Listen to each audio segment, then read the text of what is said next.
Hi welcome to the third I reports. இன்னைக்கு நம்ம நெட்ஃப்ளிக்ஸில் ரிலீஸ் ஆயிருக்கிற ஹீரா மண்டின்ற ஹிந்தி வெப் சீரிஸை தான் பார்க்க போகிறோம். இந்த சீரீஸ் May 1 அன்னைக்கு ரிலீஸ் ஆயிருக்கு அண்ட் இதை டைரக்ட் பண்ணியிருக்கிறது சஞ்சய் லீலா பன்சாலி. இந்த சீரீஸில் மல்லிகா ஜானா மனிஷா கொய்ராலா நடிச்சிருக்காங்க, பீபோ ஜானா அதித்தி ராவ் பண்ணியிருக்காங்க, அலம்சீபா ஷர்மின் சேகல் நடிச்சிருக்காங்க, நவாப் தச்தாரா தஹாஷா பாதுஷா நடிச்சிருக்காங்க அண்ட் ஃபைனலாக ஃபரீதானா சோனாக்ஷி சின்ஹா பண்ணியிருக்காங்க. ஸோ வாங்க இந்த சீரீஸ் எப்படி இருக்குன்னு பார்ப்போம். இந்த சீரீஸ் இந்தியன் இண்டிபெண்டன்ஸ் மூமெண்ட் அப்போ எடுக்கப்பட்டது. ஹீராமண்டியில் இருக்கிற கோட்டிஷன்ஸை பற்றி தான் கதையே. இங்கே சஹி மஹால் ரொம்பவே ஃபேமஸ் அண்ட் இதை மல்லிகா ஜான் தான் நடத்திட்டு இருக்காங்க.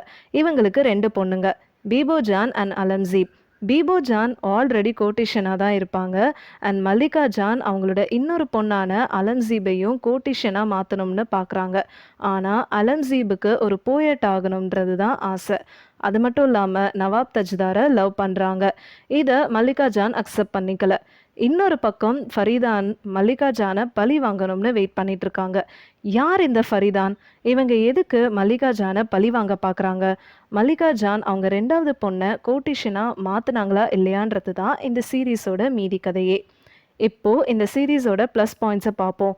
நம்ம இதுவரையும் இந்தியன் இண்டிபெண்டன்ஸ் மூமெண்ட்டில் கேள்விப்படாத ஒரு சாப்டரை தான் இந்த ஹீராமண்டியில் காமிக்கிறாங்க. இங்கே இருக்கிற கோட்டிஷன்ஸ் எல்லாம் உளவாளிகளை போல வேலை பார்த்து ஃப்ரீடம் அடைகிறதுக்கு ஒரு ஹெல்ப் பண்ணியிருக்காங்க. இந்த பர்டிகுலர் ஈவெண்ட்டை பற்றி தான் பன்சாலி அவ்வளோ அழகாக ஷோகேஸ் பண்ணியிருக்காரு. மனிஷா கொய்ராலா இந்த சீரீஸோட ஷோ ஸ்டீலர்னே சொல்லலாம். ஏன்னா அந்த அளவுக்கு மாஸாக பண்ணியிருக்காங்க. இவங்களோட ரோல் ரொம்ப டஃப்பாக இருந்தாலும் கடைசி எபிசோட் வரையும் கொஞ்சம் கூட இவங்க ஆக்டிங் குறையாமல் ஒரு டேலண்டடான சீனியர் ஆக்டர்னு ப்ரூவ் பண்ணிட்டாங்க. அது மட்டும் இல்லாமல் சஞ்சய் பன்சாலி இவங்க கேரக்டரை ரொம்ப அழகாக டிசைன் பண்ணியிருக்காரு.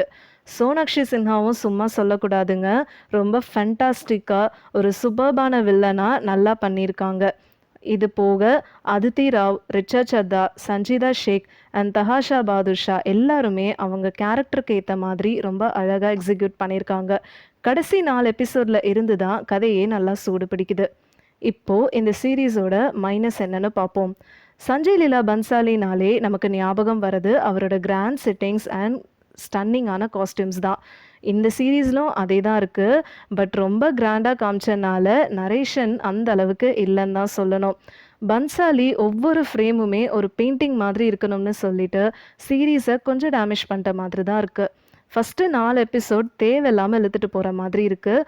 ஆனால் ஸ்டோரி வைஸ் பார்க்கும்போது அந்த அளவுக்கு பெருசாக அங்கே எதுவுமே நடக்கலை.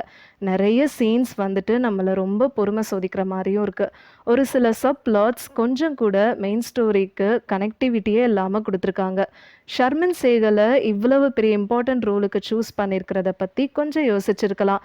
ஏன்னா இவங்க இந்த ரோலுக்கு இன்னுமே எஃபர்ட் போட்டிருக்கணும். அது மட்டும் இல்லாமல் பன்சாலியோட மேஜிக் இந்த வாட்டி லவ் சீன்ஸில் ஒர்க் அவுட் ஆகலை. இந்த ஹிஸ்டாரிக்கல் ட்ராமாவோட சோலே இந்த ரொமான்டிக் சீன்ஸ் தான். ப்ரொடக்ஷன் டிசைன்ஸ் எல்லாம் ரொம்ப அவுட்ஸ்டாண்டிங்காக கொடுத்துருக்காங்க. இந்த சீரீஸோட மேக்கர்ஸ் எல்லாருமே ஒவ்வொரு ஃப்ரேம்லேயும் அவ்வளோ இம்பார்ட்டன்ஸ் கொடுத்துருக்காங்கன்னு தான் சொல்லணும். பன்சாலியோட மியூசிக் எப்பவும் போல் ரொம்ப சோல்ஃபுல்லாக இருக்குது. அதே மாதிரி பெனடிக்ட் டெய்லர் அண்ட் நரேன் சந்திரவர்கரோட பிஜிஎம் எல்லாம் செமையாக செட் ஆயிருக்கு.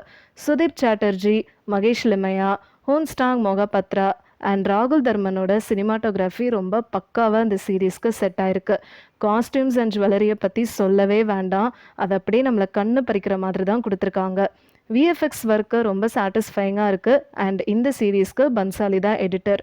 8 எபிசோட் பண்ணுறதுக்கு பதிலாக 5 எபிசோடோடு பண்ணியிருந்தா இந்த சீரீஸ் இன்னும் செமையாகவே இருந்திருக்கும். ஸோ இந்த சீரீஸை நீங்கள் மிஸ் பண்ணாமல் பாருங்கள். இந்த வீடியோ உங்களுக்கு பிடிச்சிருந்ததுன்னா லைக் பண்ணுங்கள், ஷேர் பண்ணுங்கள், சப்ஸ்கிரைப் பண்ணுங்கள் அண்ட் மறக்காமல் கமெண்ட் பண்ணுங்கள்.